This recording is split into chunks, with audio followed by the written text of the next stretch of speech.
24 for a respite. Haruhi smiled when she glimpsed the gates of Konoha rising into view. Her shoulders slumped, Naruto let out a whoop, and Sasuke's expression eased. They were worn, sunburned, and still smelled faintly of seawater. The detour to the capital to report that the princess's golden teddy bear was now a permanent resident of the ocean floor had been uncomfortable. Delivering the demon brothers as prisoners helped a bit, but the whole ordeal left a sour taste in her mouth. At least they were finally home. The chunin at the front desk checked them in. A chatty guy with a cloth tied over his nose and spiky dark hair by the name of Kotetsu dotted down their IDs while engaging in small talk at Sensei about their delay. And it was at him, because Kakashi Sensei responded only in vague "ma" sounds. "You've been expected," Kotetsu said. "We had Hokage-sama himself here last evening, asking if there was word of your team." "We'll report in right away," Naruto declared, filling in Kakashi-sensei's awkward silences. "We've got a bunch of stuff to tell the old man. Nene, maybe he can buy me ramen while I tell him everything." The gate guard's smile faltered, but more out of confusion than offense. How was he to know Naruto called the Hokage the old man? But Kotetsu finished up with Sasuke's ID tag, handed it back, and waved him through. Naruto stretched, arms over his head, fingers splayed wide like he was trying to hug the whole village.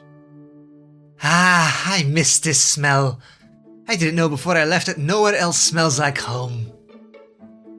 "I guess." Haruhi smiled, eyes trailing over the rooftops and drifting chimney smoke. The light reflected off the windows, birds sitting on the worn cluster of pipes twisting along the buildings, before her gaze followed a woman walking her donkey down the street. Nowhere else looks like home either. Kakashi gave a tired eye smile. "After we report, you'll have the next 2 days off before we continue with mission." Kakashi! They'd barely taken 3 steps into the village when a green blur launched itself from the rooftop, landing so hard in front of him it stirred up a cloud of dust. Naruto yelped, Sasuke's eye twitched, Haruhi bristled. He must have done some chakra trick with the gravel, because it fell artfully, like a theater curtain being pulled aside to reveal Maito Guy, his teeth sparkling in a huge smile, arms thrown wide in a dramatic greeting. Oh, just Guy, not an ambush. My eternal rival has returned from his perilous journey. The flames of youth burn bright today. Good day, Guy.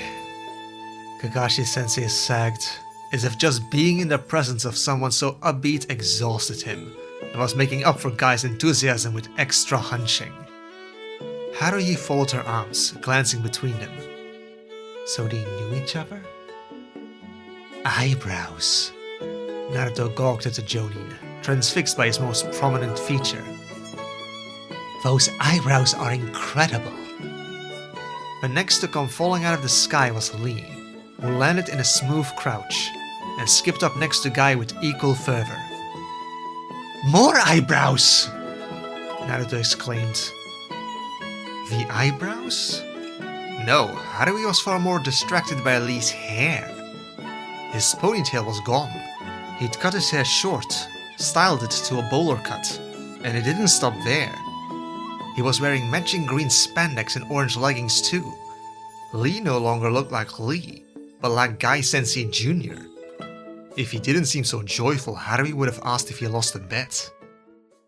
While Haruhi adjusted to Lee's new sense of fashion, Neji followed from the roof in a dignified leap, assessing the state of Team 7. The last to appear was Shiho.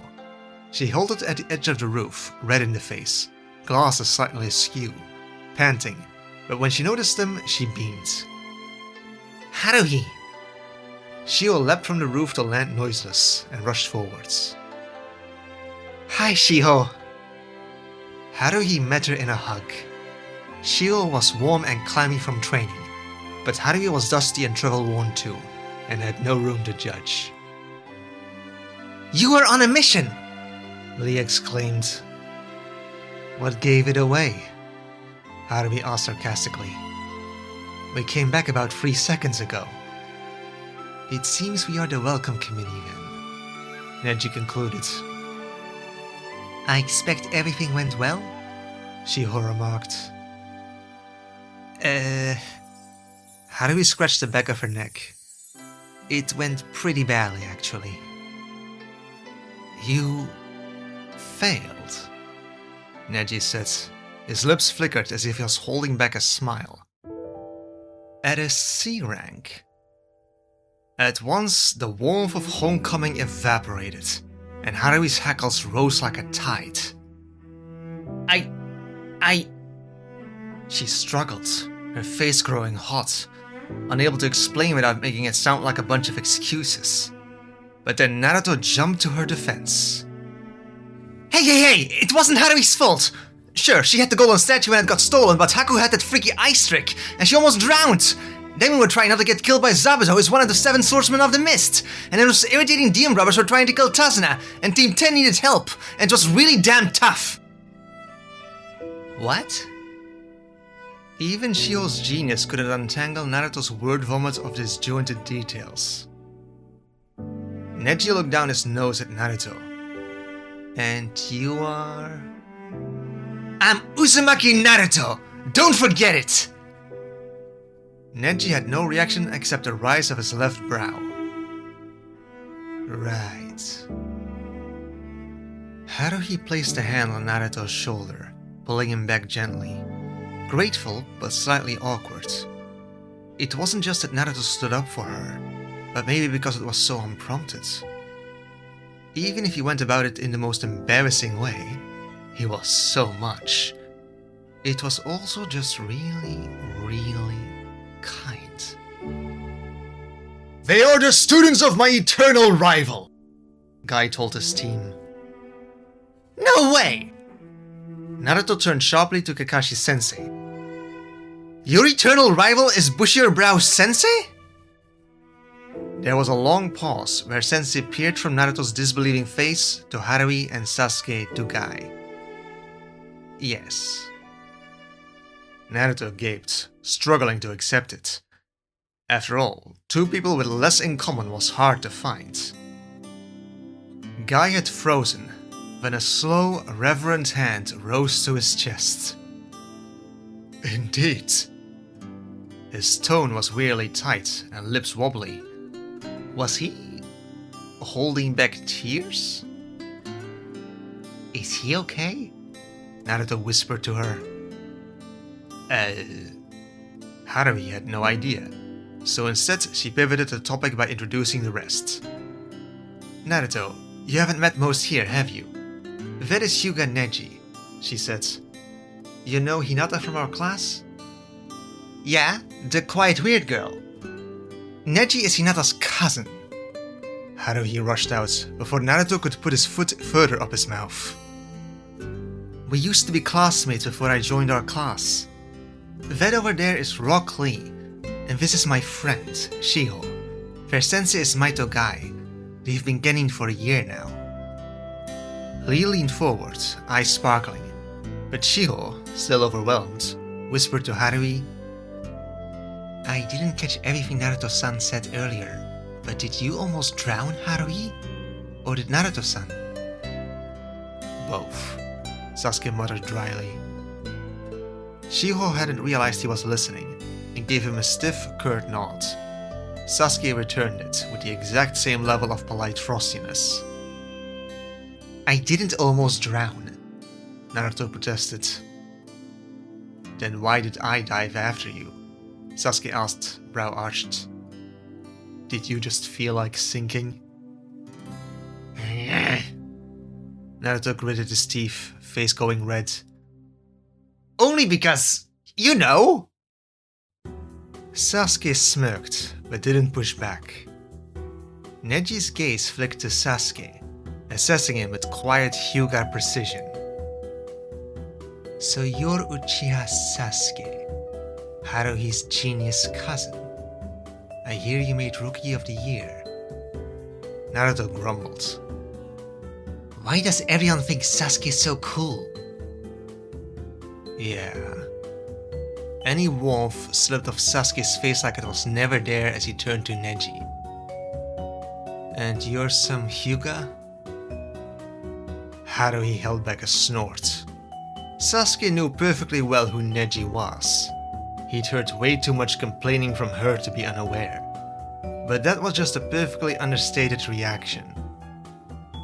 Sasuke hadn't missed Neji's jab about their failed C rank either. But while Naruto's brand of backup was loud and bold, when Sasuke had her back, it cut.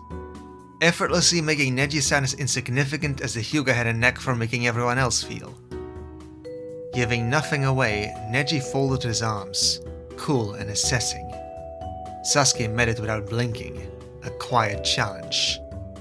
Neither spoke as Haruhi sensed a tiny spark of rivalry crackle between Neji and Sasuke. The natural static of two competitive boys sizing each other up. Haruhi cocked her head, glancing between them, feeling oddly overlooked all of a sudden. How rude. Because what about her? The original rival of them both. She was glad Sasuke had her back, but hello! Neji was her rival. Boundaries? Haruhi never tried to butt into Sasuke's squabbling with Naruto, did she? Apparently, she wasn't alone to feel that way. Far from it. Naruto fumed, feeling overlooked too. But it wasn't him who acted. I challenge you, Uchiha Sasuke! In a green blur, Lee leapt right in front of Neji, snapping into a clean pose. Standing sideways, one hand folded behind his back, the other extended towards her cousin in a formal martial arts salute. What? Hey, hey! Naruto rushed forwards, pointing at himself and looking ready to throw down that moment. I'll fight you! No thank you. Lee dismissed Naruto, eyes locked on her cousin. I want to fight you, Uchiha Sasuke, to challenge my techniques against a member of the elite Uchiha clan. Excuse you? Haruhi spluttered, cutting off Naruto this time. Yes, Haruhi? Hesitant, Lee's eyes trailed to her. Why have you never challenged me then? 7 years, Lee! You've known me for 7 years, but you only met Sasuke 7 seconds ago!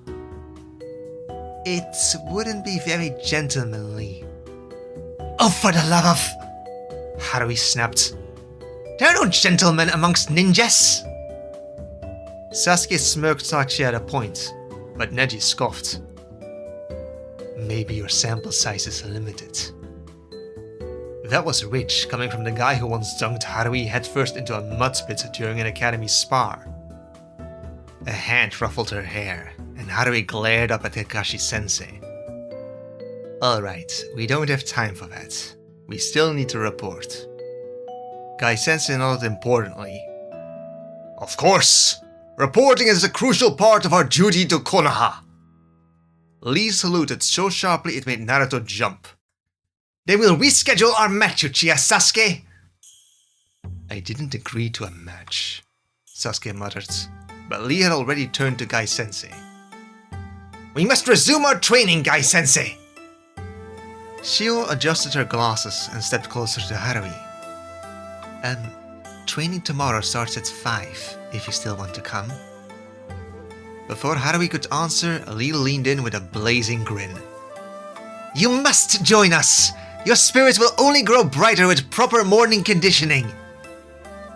Guy repositioned to pose so the sunset framed him perfectly, his silhouette glowing as he struck a thumbs-up pose. Indeed! A youthful spirit is welcome among us at any hour! Haruhi paused. And that hour is 5 a.m. Shiho nodded sympathetically. It's early, but we make it fun. Mostly. Neji gave a small, knowing hum. Kakashi herded Team 7 away with a gentle push. Say your goodbyes, you really do have to go. Team Guy peeled off in a flurry of green and enthusiasm. their voices fading down the street. Haruhi turned, running to catch up with Sasuke. He was strolling down the street with his hands in his pocket, pretending he couldn't hear Naruto's furious mutters of, "Why does everyone only acknowledge the Uchihas when the amazing Uzumaki Naruto was right there? I'll show them, Tarayo." The report itself was dull. Forms, signatures, and an oral report. The Hokage listened, tired around the eyes, and a tuning clerk beside him scribbled notes while Kakashi-sensei summarized the disaster. Haruhi tried not to wilt under the clerk's sympathetic wince when he stamped, "C rank failed," in red ink. They left through the door again, having to pass the 2 Ambu guards. Their smooth mask gave nothing away, except a glint of something stirring beyond the eye holes. Sasuke's shoulders tightened beside her. "At least no one yelled," Naruto said in the hallway. Haruhi wasn't so sure. The Hokage's silence had felt heavier than shouting. When they stepped out again, the sun had dipped under the distant mountaintops and the moon was on its way up. After saying goodbye, Haruhi and Sasuke walked the familiar road towards the Uchiha district. Though as they crossed the threshold into the empty streets, something flickered. Alert, they stopped in tandem, heads craned back and watched. One by one, the old street lamps along the main road sputtered, then glowed to life. Soft, warm light spilled across the cracked pavement, illuminating the path towards their shared home. "They fixed them," Haruhi whispered. Sasuke's eyes narrowed slightly. "Not all of them." "No," she agreed. "But the main road, that's new." She had mentioned it to Kakashi-sensei once, but she hadn't expected anything to come of it. Though, peculiarly, Sasuke didn't seem all that pleased. "What's the matter?" "Nothing," he said shortly. They walked the rest of the way in silence, the lamps guiding them like small, stubborn stars until they reached the house gates. For a moment Haruhi slid the door open, a blur of black fur launched itself at her shins. "Inku!" The cat landed, tail lashing, his oversized ears pinned in dramatic offense. He meowed sharply, the sound halfway between scolding and relief. "Oh, Shim, you are alive!"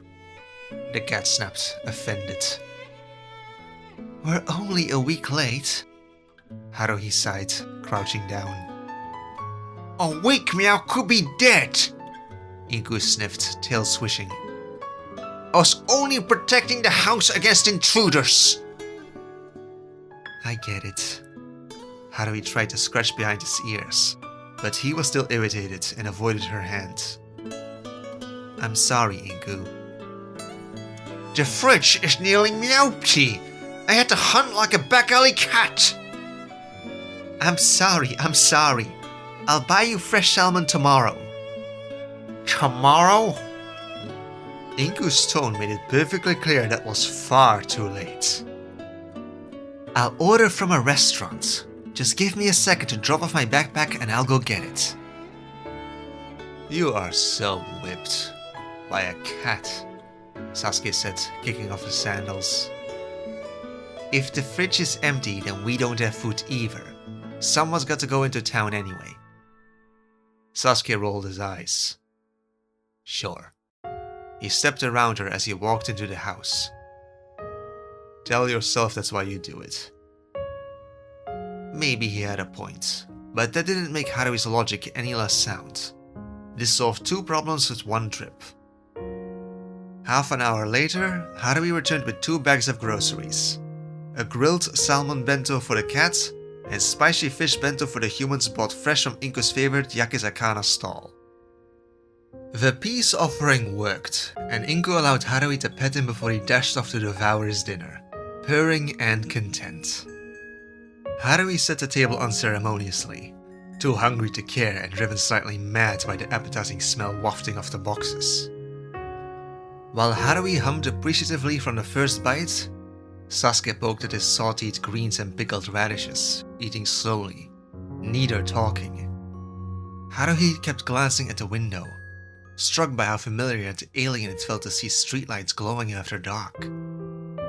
Silent meals weren't unusual in their home, but Haruhi found herself more aware of it tonight. Maybe it was the contrast. They'd been with a chatterbox like Naruto for almost 2 weeks straight, never a moment's peace or silence, for 9 long days. Haruhi had no idea how Sasuke survived being tied to him. Team 10 could be very lively too. Then, on top of everything, they'd been stuffed inside Tazana's house. It had gotten so crowded. It was relaxing to be back home, where she didn't have to stand in bathroom lines like she was back at Hogwarts waiting for Pravati to finish. Here, Haruhi could go to her room and have some peace and quiet, even her own bed. But it was almost too quiet now. Sasuke seemed lost in thought. The one time their eyes met, Haruhi smiled, but her cousin sighed and continued eating. They'd cleaned up and did the dishes. Everything was normal. Perfectly normal. But maybe it shouldn't have been. Sasuke hadn't asked about her magic even once. Then again, Haruhi hadn't asked about his to Moe Sharingan. Neither acknowledged their fight either. Should they though? They'd seemed fine since the dog battle. Nearly dying had a way of putting things into perspective. He was probably just exhausted. Night, Sasuke murmured, putting away the tea towel while Haruhi drained a sink of dishwater. Good night. Her cousin's steps faded down the hall and up the stairs. Haruhi watched the water swirl in the sink, taking a long time to drain, enough to form a faint whirlpool around the drain. It spun and spun, but never quite disappeared. Haruhi's battle alarm clock flapped to life at 4 o'clock the following morning, the tiny plastic wings swinging and gears groaning out a jarring beeping. It was a dreadful sound, but she dreamt of the forest again, the playground. So she was grateful for the escape. Still half asleep, Haruhi padded to the bathroom. She went over to the sink, splashing her face with water, only to give herself a fright when she glanced in the bathroom mirror, and for a split second she saw a familiar ghost in the reflection. Haruhi blinked, but it was just her own face, scarred and narrower than his had been, and it used to look so alike. Was that still true? Haruhi sighed, eyeing her hair, which seemed to have declared mutiny this morning. Since she was training today, it'd just get sweaty and tangled anyway, so Haruhi tied it in a ponytail while glancing over her mum's old jewelry box for earrings. She rotated through them according to activity. Most were complete sets, but a few had lost their partner, including a spark-shaped one Haruhi wished would turn up, though those were too impractical for ninja activities anyway. Instead, Haruhi picked a sensible set for training. She hadn't done laundry since before the C-rank mission, so she ruffled through her dresser for anything clean. Eventually, Haruhi drew out a top she hadn't used in a year. It was a struggle to squeeze on, and when Haruhi turned to the mirror, she could only huff. Clearly, she'd grown out of this a while ago, as it was way too small on her. Making a mental note to do laundry this evening, Haruhi ended up stealing one of Sasuke's shirts. It'd do. Haruhi ate and stepped out of the house, closing the front door just as she heard Sasuke walking upstairs. Unsure whether he had any clean shirts now, Haruhi left quickly before she found out. The sun hadn't breached the horizon yet, but the sky was that minty blue of an imminent dawn. The wind blew like a hollow whistle between empty buildings, rustling the trees and bushes. The new streetlights were still on, and her footsteps echoed louder than they should in the calm before a waking day. When Haruhi reached the gates, she glanced back, peering over the district. From the worn timber on Grandma Naori's front porch to Cousin Tekka's overgrown garden across the street. No one was there, so why did she feel not alone. Inku? Harui asked, but all was still. Maybe it was just the new streetlights making her feel exposed. She'd get used to it. Turning on her heel, ponytail swinging, Harui set off down the road into Konoha, reaching Team Guy's training ground with 15 minutes to spare. Somehow though, she was still the last to show up. Neji was stretching, Lee rolled his shoulders, and Shiho was tying back her hair, while Guy Sensei was putting towels and water bottles into his pouch. Weird. Their Sensei was actually on time. Oh. Harui hid a yawn behind her hand.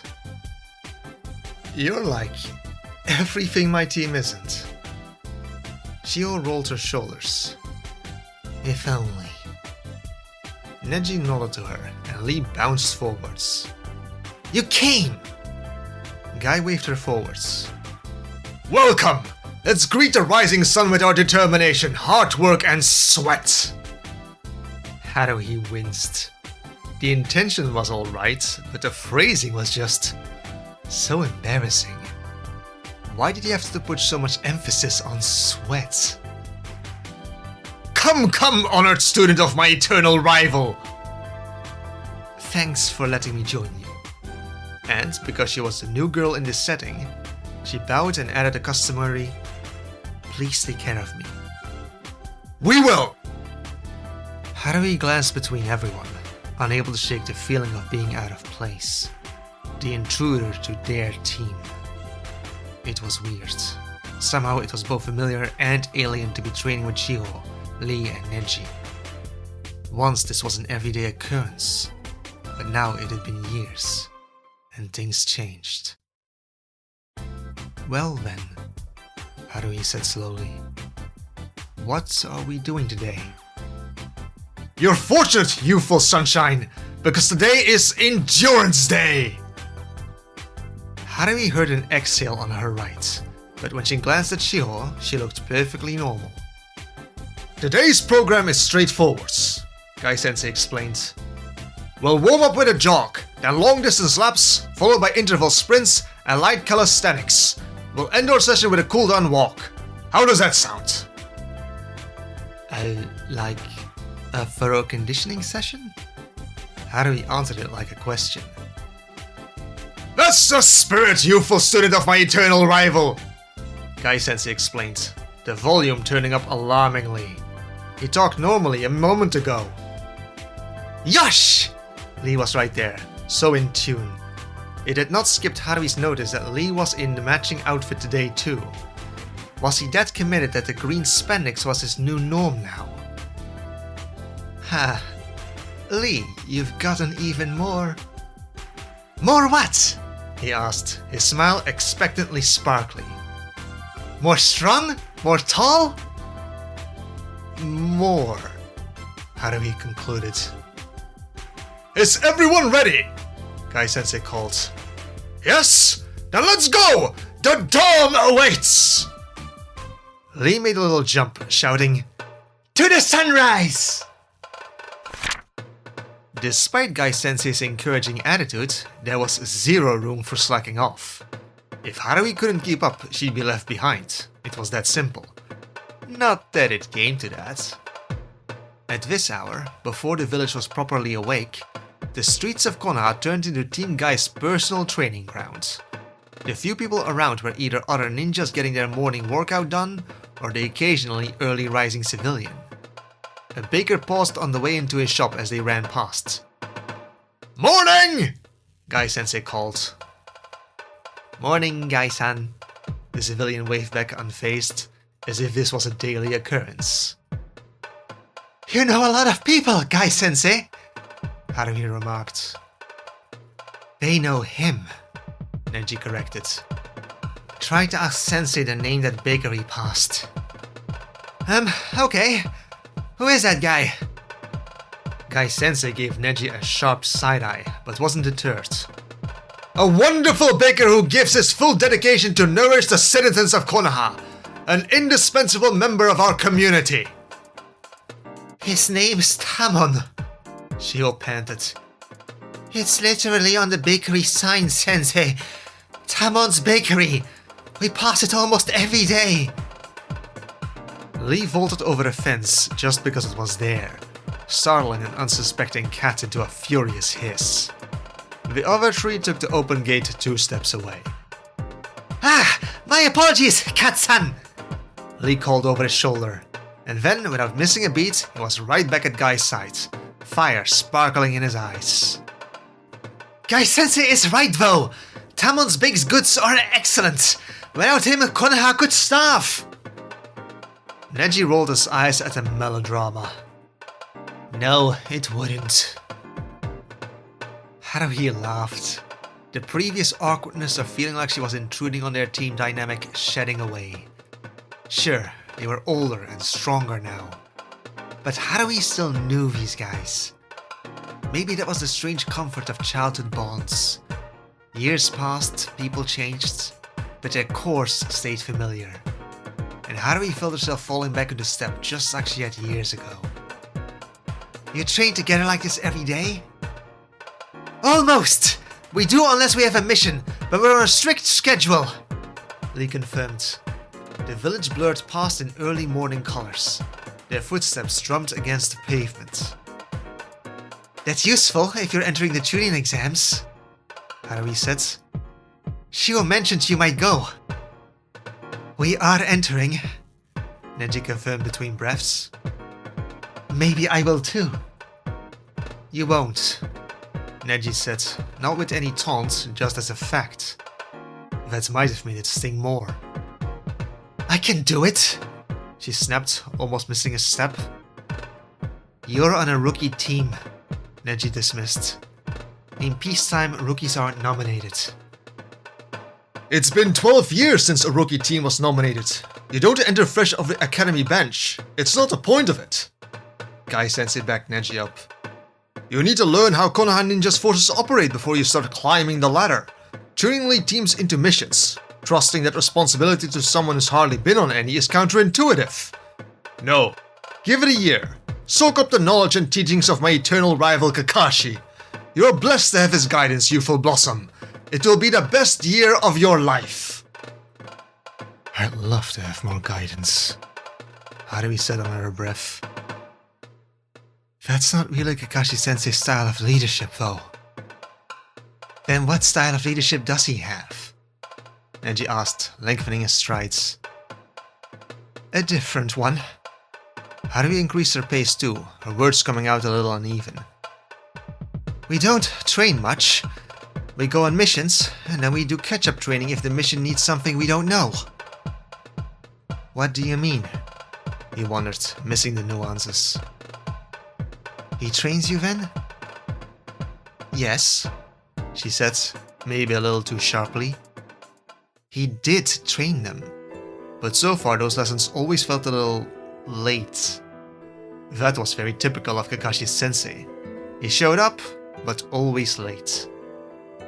Learning water walking at the end of the wave mission had been incredibly useful, but would have been more so if it had happened a few days earlier, like before they had to fight Zabuza on the ocean. Haruhi wasn't going to say that here though. It'd sound like complaining, and Guy and Kakashi were clearly friends. Still, Team Guy did things so differently. The tuning exams hadn't even been announced yet, and Guy Sensei was preparing his team. It would have been nice to be better prepared before the Land of Waves too, though Haruhi knew that wasn't something Kakashi Sensei or Asuma Sensei could have predicted. No one had expected A-rank threats like the Demon of the Mist, so maybe it was unfair of her. And yet, Kakashi Sensei was a powerful elite ninja. One day, Haruhi would be as strong as him. She would. She'd already learned so much just from watching him. A versatile Jonin who used the Sharingan remarkably, almost like a true Uchiha. Even so, none of that changed the fact that Kakashi Sensei might make for a better captain than a teacher. They rounded the corner together when Guy Sensei suddenly turned around, running backwards to face them.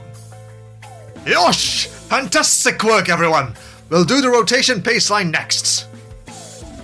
With seamless familiarity, the others moved into formation. For this part, the group ran in a line, and in turns, the person at the back sprinted to the front to become the new pace setter. Chakra humped lightly through her calves, her heart thumping in her chest.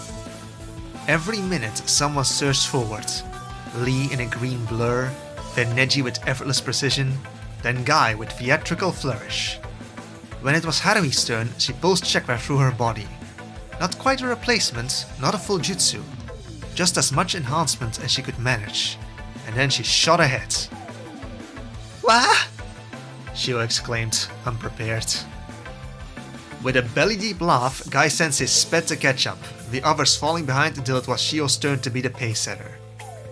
When Haruhi slowed so Shio could get ahead, her friend was not impressed. "Why did I invite you? You're not helping." Haruhi shrugged and adjusted to keep perfect pace with Shio. She placed a hand on her back and gently pushed her forwards. "You've got this. I can see it." "You're as bad as them," Shio cursed. But she was just proving Haruhi right when chakra surged through her legs and she dashed ahead of the group. Maybe Shio wasn't at Lee and Neji's level, but she wasn't bad either. She could do this. Guy finally called an end to the pace line. Haruhi slowed, hands braced on her knees, lungs burning when the Jonin announced they were on to do the light calisthenics portion of the program. We're using our environment. Let's get some elevation. "You mean climb?" Haruhi asked, panting. The village rooftops rose around them, still shadowed in dawn light. Yosh, young Lotus! We'll scale the village walls and reach for the sky, like a flower bursting from the ground to stretch its petals towards the sun. You are the sunflower! "But this is a residential building," Haruhi said. "Business roofs are fine at this hour, but not people's homes." She pointed to where parts of a sign peeked out from the street corner, the one reminding Shinobi not to wall walk or roof run during sleeping hours. Of course we'll abide by the rules, Guy Sensei said, almost indignant. We are the guardians of Konoha, protectors of our citizens' right to peaceful sleep, but we are not using tree walking for this. That would defeat the purpose. If your muscles aren't burning, you're not doing it right. Haruhi huffed. She'd just learned the tree walking exercise, and now it was being barred from training. Typical. But there was nothing for it. Lee already fumbled to find a wall grip, and Neji stepped onto the narrow window ledge and pulled himself up a story. Haruhi was about to follow him, when she noticed Shio walk over to the pipes and ducts that crawled in clusters along the wall. Oh, that was probably the most efficient method, so she went there instead. Haruhi temperature tested the metal with careful fingers, checking whether any of them were freezing cold or boiling hot. Then Haruhi started climbing, using the safe pipes and ducts to scale up the building, Shio right behind her. With a much better grip, they climbed ahead of the boys easily, making it to the roof just after Guy Sensei. The Jonin had already swung up on his hands, looking at them upside down as Lee hauled himself over the edge, and Neji made it up with precision. Follow me! Guy Sensei announced. With balance and control, we walk the lengths of the roof on our hands. A ninja should be prepared for anything. Without chakra, you climb the mountains with grit. If your legs are broken, you run on your hands. What sort of missions do you guys usually take on? Haruhi wondered, not entirely joking, but planting her palms on the tiles and kicked up. The world flipped, her ponytail swung towards the roof, while she adjusted her hips and back until she locked into the sweet spot, keeping her balance. Core tight, Guy called. Straight line from the wrist to ankle. Perfectly balanced, Neji glided forwards like an upside-down crane. Haruhi gritted her teeth and pushed forward, getting ahead of him. Of course, that made Neji pick up the pace. In response, she pushed herself faster, only for Lee to pop up on the other side, panting and grinning. Damn, they were fast. She couldn't shake them. Jogging on her hands left her body protesting this unusual use of her muscles. The edge of the roof came closer and closer, but Neji got there just an inch ahead of her and Lee. got to be kidding me. Haruhi got off as she flipped back upright. Neji's posture straightened, victorious in a way that made Haruhi want to shove him off the roof. Lee was fired up too, still upside down, only to start walking back again. Where are you going? Since Neji won, I'll run by handstand across this roof 50 times! 50? No, you're not. This is team training hours, Lee. Shio grimaced, making it to the edge last of everyone. Do your penalty laps on your own time. We're not waiting for you. Oh, right. I'm sorry, Shiho. Guy landed lightly beside him. Excellent enthusiasm, Lee. But Shiho is right. Save your penalty laps for after training. Now spread out! Next, Guy had to do push-ups and jumping squats between rooftops, pull-ups on balcony railings and handstands on fences, followed by balancing drills on narrow walls and vaulting over street obstacles. The casual chatter eased, and Haruhi started struggling. She could outrun them, at least when she enhanced with chakra. But Neji could do that trick too, and the boys had better upper body strength. Haruhi was gritting her teeth, sweat running down her flushed face until Guy Sensei finally called an end with a boisterous "Cool down, Jorg!" The words "cool down" hit Haruhi like a blessing from the heavens. There was an ending to this. They followed in a wobbly, aching procession and jogged in a slow loop around the block. Even Guy dialed the volume down to normal human. When they finally stopped, Haruhi almost kissed the ground. Even Neji was too exhausted to posture anymore. Shio said between gasps of air. Water, Shio repeated. Water? Haruhi translated. Shio nodded belatedly. Guy Sensei rummaged through his pouch, getting the gear he's held for everyone. Shio gratefully grasped for the bottle, while Neji and Lee received theirs too. Guy Sensei beamed when he came to Haruhi, handing her a water bottle and towel too. You're quite fast. Thanks, Haruhi said, taking a greedy gulp. The cool water tasted like the elixir of life. You can be faster. Haruhi lowered the bottle and dabbed her brow with the towel. Guy Sensei lifted his leg and pulled up his orange leg warmers. Weights! He postured his weights with a smile so bright he could compete with Gilderoy Lockhart for Witch Weekly's most charming smile. You have agility and stamina for speed, Radiant Petal, but you need more muscle to reach your full potential. You wore those the whole time? I always wear them through the day, he shares. Wow, that was some dedication. Thank you. I'll look into getting a set too.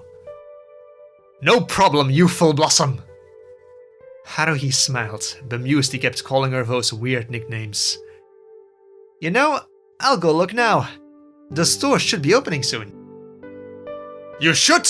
Your vigorous energy and rivalry pushed my students to new heights of youthful excellence today. Even Neji! Haruhi glanced aside, but the Hyuga was feigning deafness.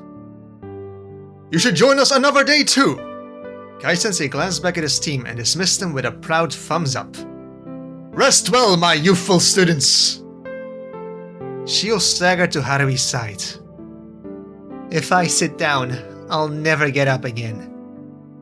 Then don't sit, Haruhi said. Want to come to the weapons store and shop for weights with me? Okay, fine. Shio agreed and turned to her teammates. Guys, want to come look at shiny pointy stuff with us? Lee declined and headed off with Guy Sensei to do those 50 penalty laps, but Neji came along. They drifted through the village streets in comfortable silence, taking their time to recover. The weapon shop sat just off the main road, tucked between a pottery and a tailor. A bell rang as Haruhi pushed open the door, her senses hit with the familiar smell of oil steel and cedar shelves. The shopkeeper glanced up from polishing a kunai. Morning, kids. Training? Haruhi nodded. Training day with Team Guy. Ah, The shopkeeper winced in solidarity. Endurance Day? Yeah. Haruhi paused, glancing back at the others. Everyone really does seem to know Guy-sensei. Neji shrugged, but Shiho made a funny face Haruhi didn't quite understand. What is it? Shiho checked that the shop owner was busy and whispered, "It's just a shame. So many know him, but somehow heard Guy-sensei can't place them back. It's not personal though," she added hurriedly, as if Haruhi would take offense that Guy-sensei couldn't recall the names of bakers or weapon store owners. "His memory is bad enough, Ed," Neji started saying, but Shiho elbowed him in the side, like a silent warning. Instead of annoyance, he smirked. Neji caught Haruhi's eye, and she could have sworn he was amused. Bewildered, she returned the smile, unused to being on Neji's friendly side, but also not minding it.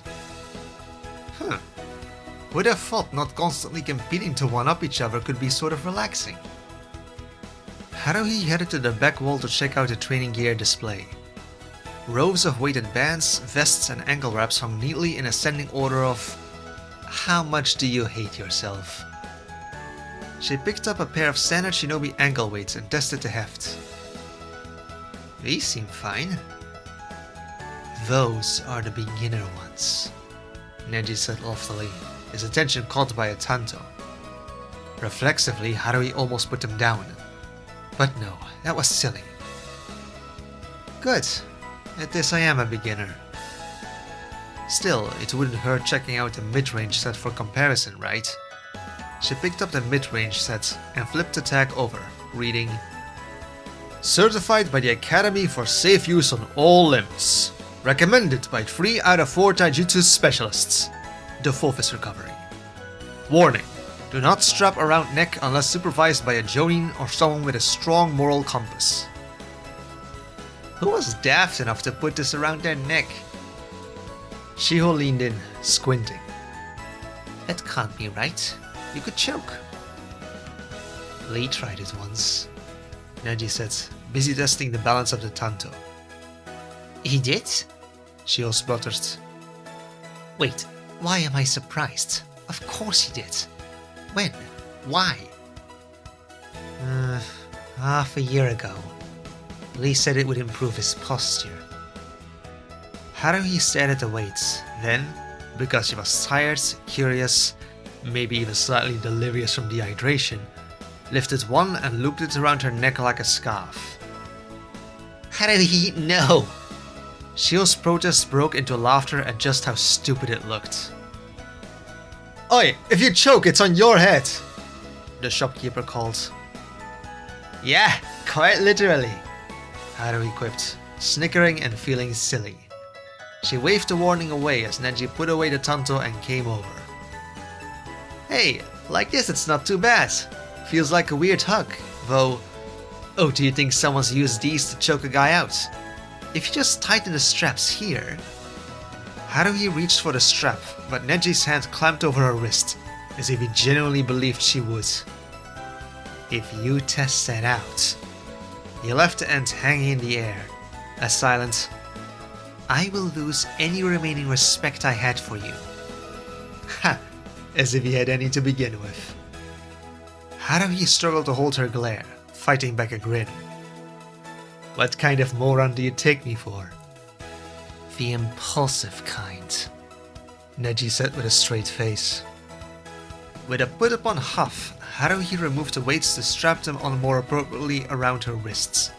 Her upper body sagged. "Okay, that's different. Maybe these are ambitious." Shio leaned against the shelf. "You're going to regret that." Haruhi sat down and tried them on her legs instead. It wasn't as bad when properly secured. "He said I could be faster though." Shio gave her a look that was half fond, half exasperated. "You are fast. You don't need to impress him." "It's not about impressing him," Haruhi said. I want to be faster. She was already considered fast, but not that sort of fast, like her brother had been. Yet. Somehow, Shio sensed what was on her mind, because she softened. Then, get the ambitious ones. Yeah? If you're going to suffer, you might as well suffer efficiently. So true. Screw it, I'll take both. Neji inclined his head as if the choice was obvious, though Shiho paused. They're quite pricey. I know, but it's cheaper than getting injured going too hard, too fast. Haruhi said, feeling a little uncomfortable. Shiho couldn't impulsively splurge like this, which reminded Haruhi she should go over to the Nara compound and buy that measuring kunai for her. They were only 3 weeks from Shio's 14th birthday. I think I'll keep the weights on today. We just came from training, Shio muttered, disbelieving. Your body needs rest too. I am though. It's only the lighter ones, Neji reminded Shio. It's beneficial to get used to them in a daily capacity before introducing them to exercise. Haruhi walked around, getting adjusted to the weight, wondering just how many years Gai Sensei had worn these to get to the level he could complete their morning workout without getting winded, when... Wait, earlier, when you said Gai Sensei can't remember names, or faces, that's something he does to most? Yes, Shio said, looking guilty. Then, but... Haruhi frowned. Is the reason Gai Sensei kept calling me Kakashi's student or Spirited Lotus and every flower type in Konoha because he had no idea who I am? No, Shio insisted, a little too fast. Neji was smiling now, as if she had finally caught on. Shio. Haruhi felt so silly, standing there gripping her new weights. He had no idea, did he? No, he knew. He called you Kakashi's student, didn't he? And before? Haruhi pointed out. What about the year before I was Kakashi-sensei's student? That was a struggle, Neji said frankly. It's just that he can't remember your name, Shio insisted. You'd think he'd remember the Uchiha, but I reminded him about 50 times yesterday, and the closest I got was him confusing you with Sasuke. But it's not you. It's not personal, I swear. He is so bad at names. I think it's a condition. It truly might be, Neji agreed. Haruhi was so embarrassed, yet not sure why. It was really weird though. How could he not remember her name? Had he been blanking every time for a year? It was also kind of novel. Most people, even some she didn't know, knew who Haruhi was. If not as an individual, at least they recalled she was an Uchiha.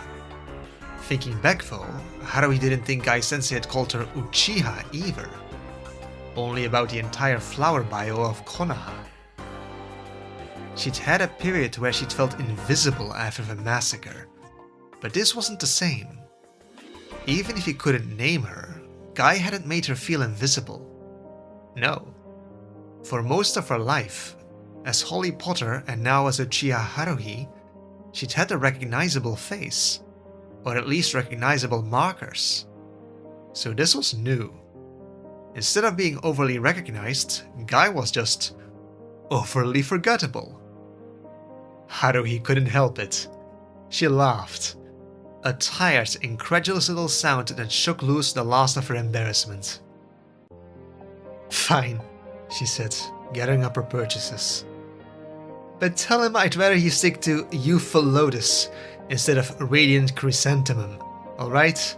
The lotus is prettier. Shiho chuckled. No, I actually prefer Chrysanthemum. They're gorgeous. They went up to the counter so Haruhi could pay, arguing the pros and cons of different flowers, to Neji's great distaste. Back outside, the morning sun was climbing higher, warming the cobblestones. and a familiar shock of blonde hair caught her eye across the street. It was Naruto, stepping out from behind Ichiraku's curtains. Seeing her too, he lit up. "Haruhi! Hi, Haruhi! Over here!" Naruto called, waving so enthusiastically his whole arm flapped. "Oh! And Goggle Girl! And the cousin!" Cousin? Neji seemed as unimpressed with his delegation in Naruto's memory as Shiho was. "Hi, Naruto." Haruhi smiled despite herself. "Early lunch?" "Nah," Naruto said, stuffing his hands behind his head. "Just saying hi to Tsuchi-osan and Ayame-ne-san. What are you doing?" "We came from morning training, and check this out." Haruhi pointed at her leg. "I just bought these." "Cool! Let me see!" They admired her new weights until Naruto's stomach grumbled loudly. "Sorry, are we keeping you from lunch?" Haruhi asked, glancing back at the ramen stand. She wasn't sure she'd eaten there before, and glanced back at the other two. "Speaking of lunch, are you guys as hungry as I am? We could eat here too." "I'm in," Shio said at once, and Neji was in too. "Ah, you're eating at Ichiraku," Naruto said, face falling. "You're not?" Haruhi asked. "But you love ramen." "I do," Naruto slumped. "But I was planning to save Ichiraku for dinner, cause I don't have my wallet. I was gonna take instant ramen from home for lunch." "If you want to join us, it'll be my treat." "Really?" Naruto skidded back to the booth. "Yatta! You're the best, Haruhi! I'd totally have Ichiraku ramen for lunch if it wasn't for a stupid mission. No pay. Ugh. But maybe we can take another C rank the day after tomorrow, eh? And that one's going to go perfectly." "We'll ask Kakashi-sensei," Haruhi agreed, ducking under the curtain. A border between the tiny ramen booth on the bustling street. A waft of ramen-flavored steam hitting her face. She took the stool next to Naruto, Shio sitting politely on her other side, with Neji on the far end. The chairs placed in a line so close they were almost bumping shoulders. The ramen chef nodded in welcome as Haruhi leant over to read the menu with Shio and Neji.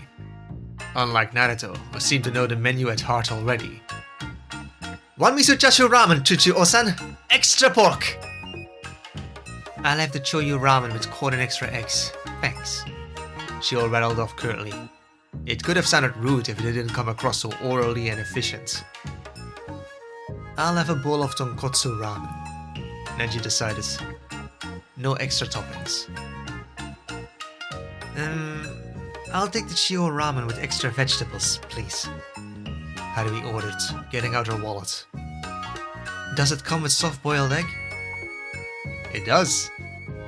The chef scooped the coins off the counter as his daughter got to work. "Brilliant. I'll have that, thank you." "You've been training with Bushier Brow Sensei's team?" Naruto asked Haruhi, eyeing Shio and Neji skeptically. "Is that why you dressed like Sasuke today?" "No, I just haven't had time to do laundry and borrowed his shirt." "I thought you smelled weird." Naruto perked up as he was handed his miso ramen. "You smelled that?" "Kinda? Something's off. Not you, more him. After being stuck with him in Wave, I think I can pick him out from across the field, damn it." Haruhi stifled her laugh, receiving odd looks from Neji and Shiho. But that was too funny. They just didn't get it. Though embarrassed, Naruto chuckled to spite himself. "You know, Naruto," she said, getting a hold of her smile. "It's easy to overlook, but you've got pretty keen senses." Naruto and Sasuke had been tied together for 3 days, sure, but Haruhi had lived with Sasuke for years, and didn't think she could identify him from any sort of smell test.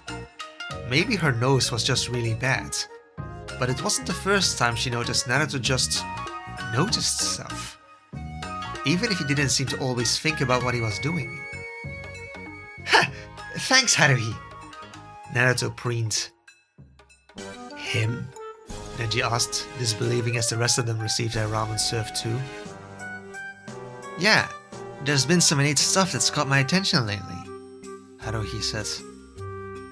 Naruto smells stuff I don't pick up on, and he overheard whispers among civilians too, which I only caught after I enhanced my ears with chakra. Have you considered that you're the one with subdued senses, Haruhi? Neji challenged. Whilst Naruto there is merely average. Haruhi rolled her eyes. I'm not average! I'm gonna be Hokage one day! Naruto grumbled. Neji scoffed, not dignifying that with a remark. It's not just compared to me.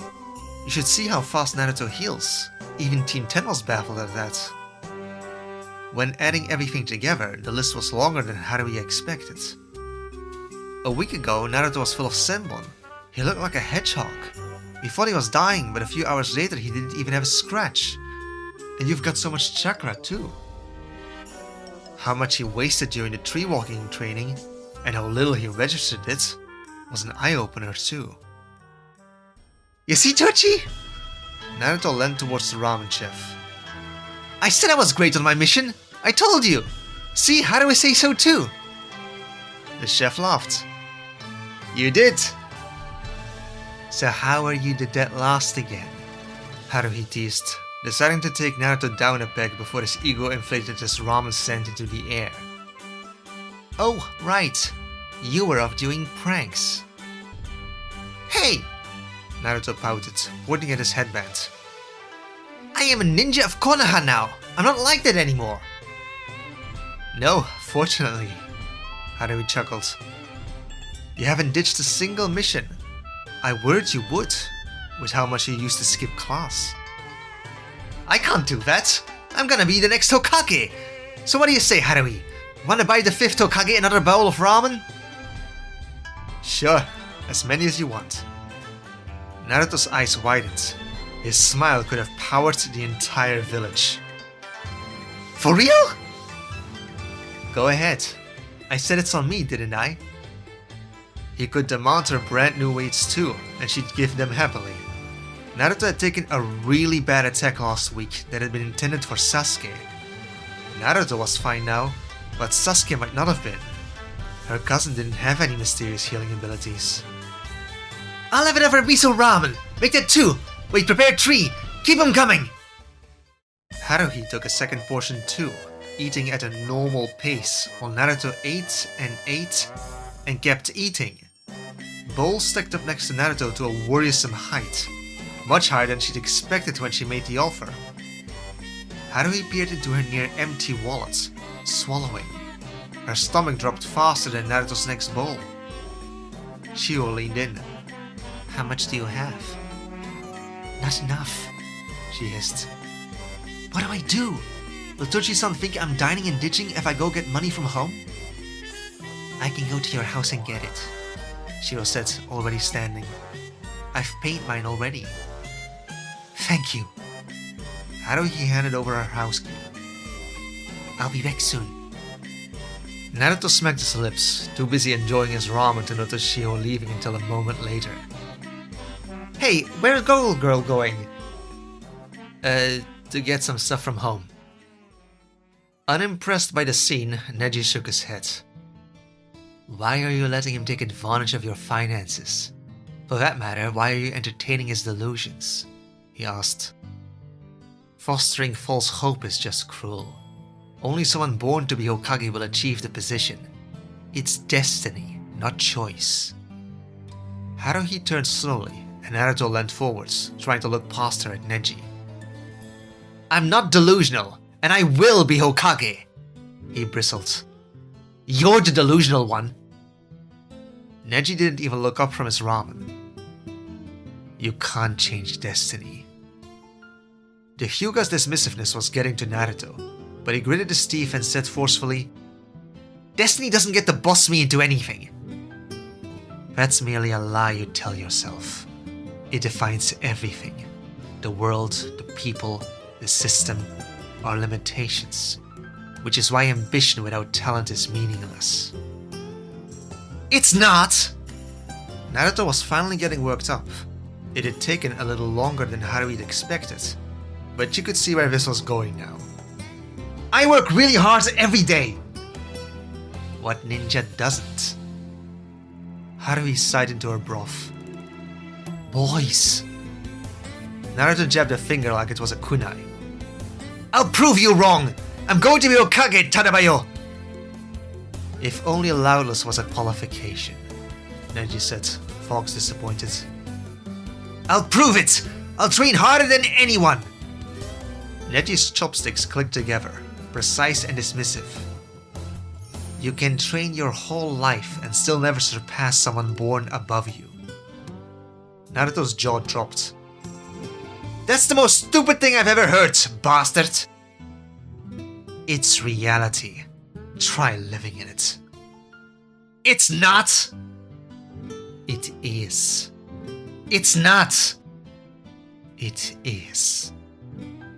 Haruhi caught Tuchi's eye across the counter, sharing a moment of discomfort about the boys' ping-ponging of oppositions. But then... It's not! Right, Haruhi?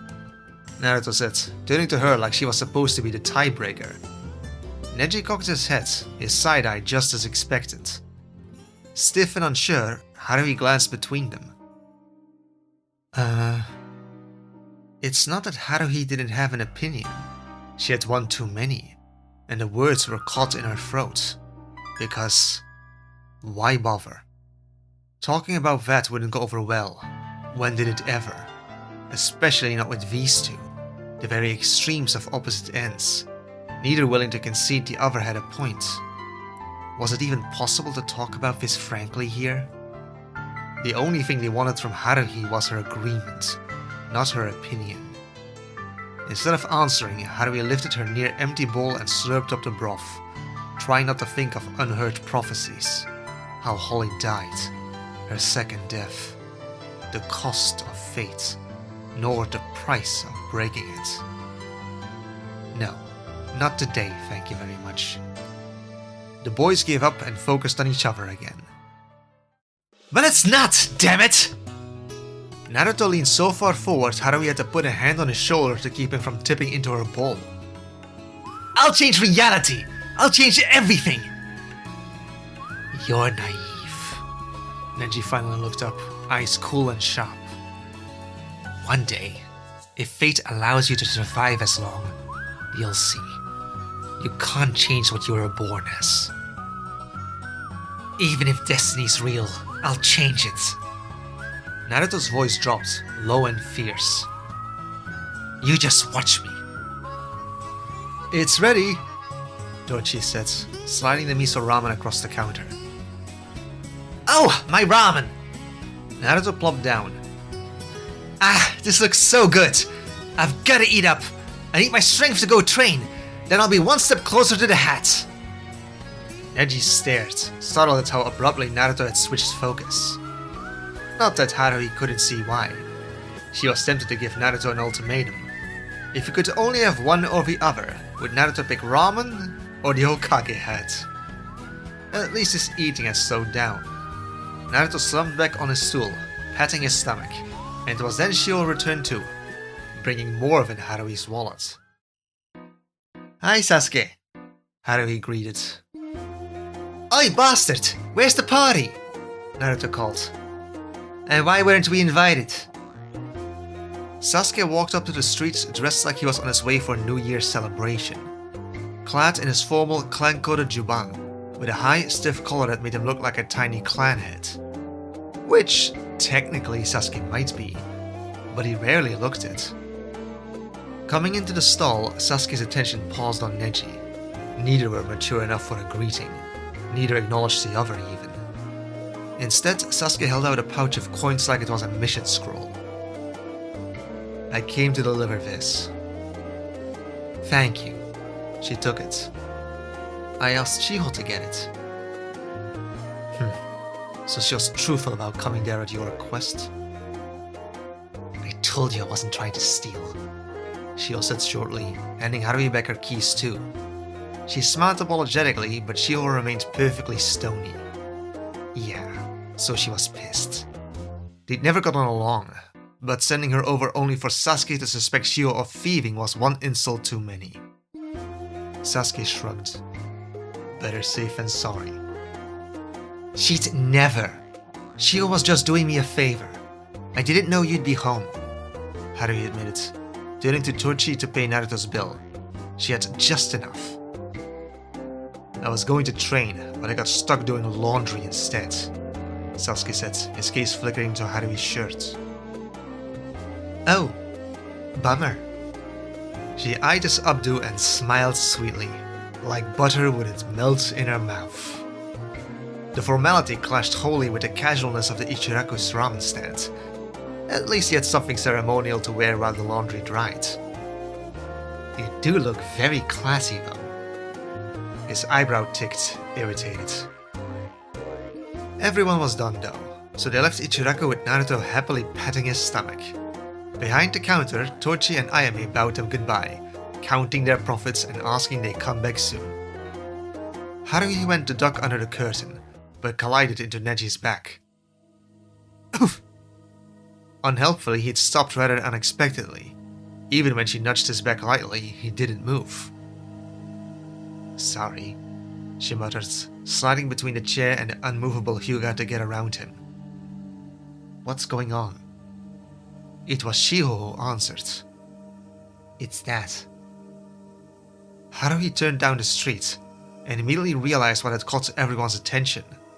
Across the Hokage mountain, glossy red graffiti had been slashed across the third's face in huge dripping letters, the scarlet word looking like bleeding cuts. That had not been there during morning training. Really, Naruto? Folding his arms, Sasuke glanced exasperated at their teammate. You couldn't go one day without vandalizing the village? Hey, that wasn't me! Naruto bellowed.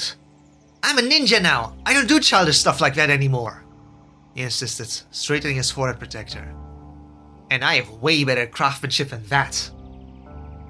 I don't think it was him. Haruhi put a hand on her hip. Naruto's been with us for lunch, and that looks fresh. The letters were wet enough that the scarlet shimmered in the sunshine. Not to mention. Besides, Naruto can't spell kakistocracies. Fair enough, Sasuke conceded. Kaki... what's it now? Naruto stammered. That's a real word? Yes, Shio said, squinting hard at the red graffiti across the third's face. It means government by the worst, a system managed by the incompetent or corrupt, most commonly used as a critical term for administrations lacking integrity or capability. Why'd someone write that on the old man? That's not funny, Naruto grumbled. Why indeed? Something about Shio's soft tone made Haruhi arch her brow. What? She pressed. But Shio shook her head. Nothing. Around the street, people were pointing as they gossiped. Some irritated, some glancing towards Naruto too, and some were smiling? Almost resigned. In the distance, ninjas were running up to the Hokage mountain with buckets, rushing to clean it up. That doesn't look like a prank to me. Someone's angry enough to write something that bold on the mountain, Haruhi said. It's really more like a threat. Gravel rushed as Neji turned away, hands in his pockets. Or the truth?